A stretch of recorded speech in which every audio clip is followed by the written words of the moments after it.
So this is a quick video just showing one of the useful little tools I've got that I use around the house and in the garage.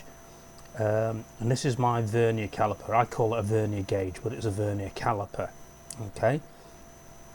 So in the video what I'm going to talk about is basically a quick description of the actual Vernier gauge itself, a description or identify each of the parts, and then just show you the three ways it can take measurements. Once I've done that, I'll actually do a little sort of close-up on actually how you read the Vernier gauge and the scale itself. So when we come to the parts, the first thing we'll talk at is the scale. This is the main scale that you can see that runs along the body here. Now there are two scales. There's an upper scale which is inches, so that's imperial, and then we've got a metric scale down at the bottom which is millimeters and centimeters. Okay, and that's on the fixed sort of body part of it. Also, as part of the fixed body part, I'll just open them up here so you can see the sliding part here. So that's the sliding part. On the fixed part, we've got this jaw here. This is basically for external measurements, and this is the moving jaw for the external measurements.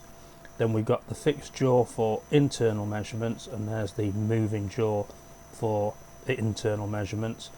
And then finally down at this end we've got this which will measure height or depth depending on what it is you're actually trying to measure. And then we've got the actual Vernier scale here. That's the imperial Vernier scale. This is on the sliding part, and then we've got the imperial Vernier scale at the top. There is a small locking screw here so that once you've taken the measurement you can screw that and tighten up so that the sliding bar doesn't move, so you don't lose the measurement, and then you can take it wherever you need to have a look at it without adjusting the measurement accidentally. And then there's just a little knurled thumb, I don't know, grip thing that you can use to slide it along.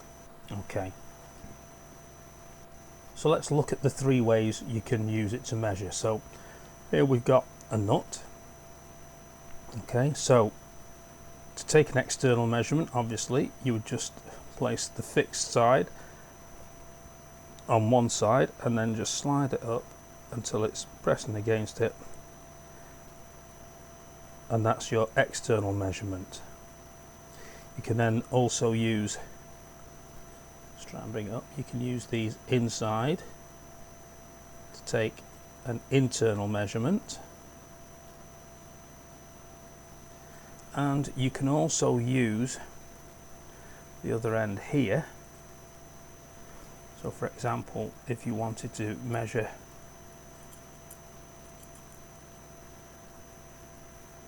slide that down so you can measure that distance to that from the top of the nut to the lip, or you could actually place the nut flat on the ground and then use, I'll show it from the side here, you place it flat on the ground and then you would use this scale here, so it would push all the way through, but if you imagine it's flush on the ground and then you push it down, you would then have a depth. So it can be used in various different ways for various different purposes. So the next thing we're going to look at is the actual scale itself. Okay, and I'll do this in a photograph. So what I'll do is I'll take a quick measurement of the outside of the nut. I'll lock this into place so that it doesn't change while I move it, and then what I'll do is I'll take a photograph of this and we'll describe how to read the actual Vernier and get the measurement, the correct measurement. Okay, so this is a photograph of the measurement we just took of the nut. Okay, so you can see it's a lot clearer here. So there's a couple of things I just want to point out. First of all, you can see the internal jaws and you can see the external jaws. It might not look like it, but the measurement from here to here is exactly the same as the measurement from here to here. Now it might look a bit bigger or smaller, but that's only the perspective of the photograph. And obviously, even though I don't have it, if you had the depth thing down at the end that you could see, that would also read the same measurement. So that's the first thing. The second thing is, you can see this part here that I'm just putting this box around here. Let's just make the box a little bit thicker so we can see what it is. Let's make it a bit thicker than that. Okay, and I'll just put it in red. Right, so this, in fact, if I actually take it up to here, because both of these that you can see here, the top and the bottom, these are the actual, that's the actual vernier. That's the actual vernier measurement, named after some French mathematician, I believe, called Vernier, who wanted to find a more accurate way of measuring items. Anyway, so you can see the top one, you can see the scale there is 1 to 128 thousandths of an inch, and you can see the bottom scale here is to 0.05 millimeters. Okay, now the only difference between this gauge and a more accurate gauge is the number of these iterations that you can see here. Okay, there would just be lots more of them, and obviously the scale would change. It would tell you what the scale is. Okay, so just before we go into how we actually read it, I just want to talk about the scale. So here you can see on my vernier, it has this scale here. It tells me that basically each of these marks is 0.05 of a millimeter. So for example, starting from the 0, that's 0.05 of a millimeter, 0.1, 0.15, 0.2, 0.25, 3, 3.5, blah, blah, etc. until it comes to the end here, which is a full millimeter. Okay. Now, if we have a look at this one here, what we can see is that the scale on this one is a lot more accurate. This is 0.02, and basically what that means is that each mark on the vernier scale here is 0.02 of a millimeter, but you would read it in exactly the same way as you did before. So from the 0, that would be 0.02, 0.04, 0.06, 0.08, 0.1, 0.12, 0.14, 16, 18, 2, 22, 24, etc., etc. So how you read the gauge depends on this scale that it tells you the scale is. It tells you what each mark or each iteration on the vernier scale itself tells you what each distance is, and then you read the measurement based on that figure. So how do we actually read the measurement? Okay, well, the first thing we would do is we would measure from 0 here on the scale, on the main body of the scale, and what you do is you read along every full mark up to and before you reach the 0. So for example, we wouldn't read this one here that's behind the 0 because it's not a full millimeter. Okay, so we would read down to this one, and then we count them up. So obviously you've got, that's 1 centimeter, so that's 10 millimeters, 11, 12, 13. So we know it's 13 point something. Okay, let's just write that in here, 13 point. Okay, we'll just make that a bit bigger. So we know it's 13 point something millimeters. Okay.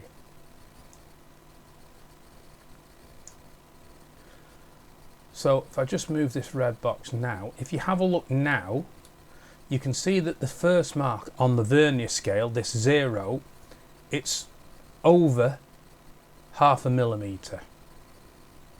Okay, so it's looking as though it's somewhere around 0.7, 0.8 ish. So what we would do then is, we know it's over 0.5 millimetre, so with 5 there on the vernier scale is 0.5 millimetre.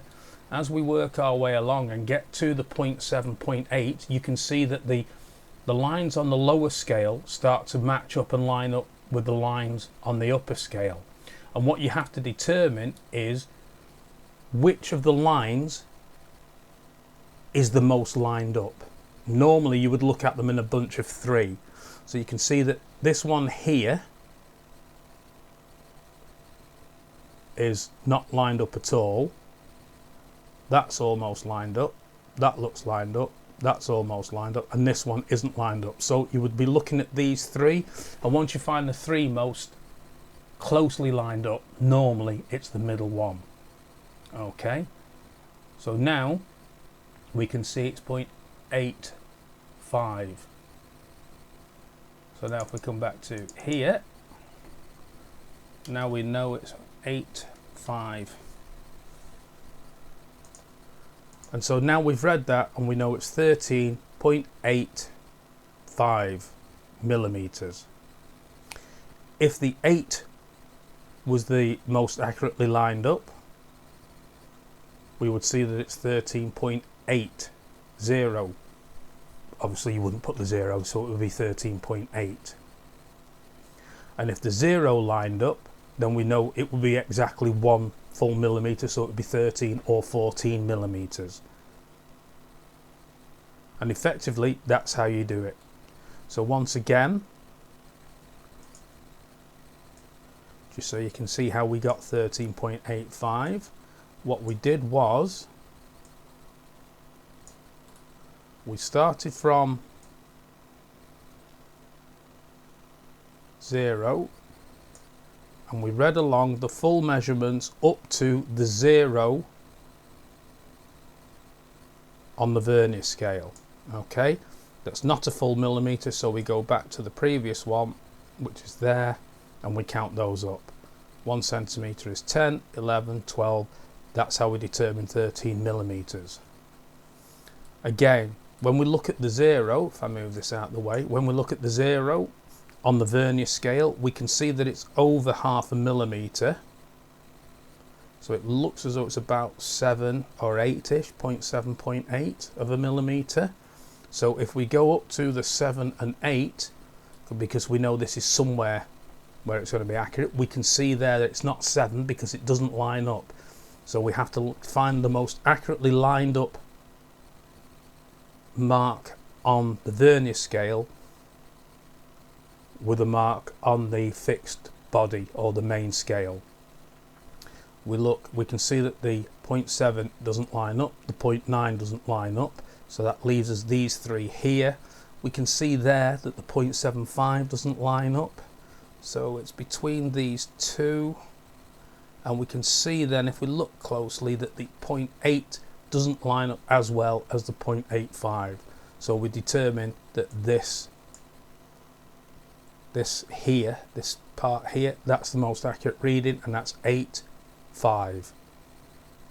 So now we can see that's 13.85, and that is how you read your Vernier scale.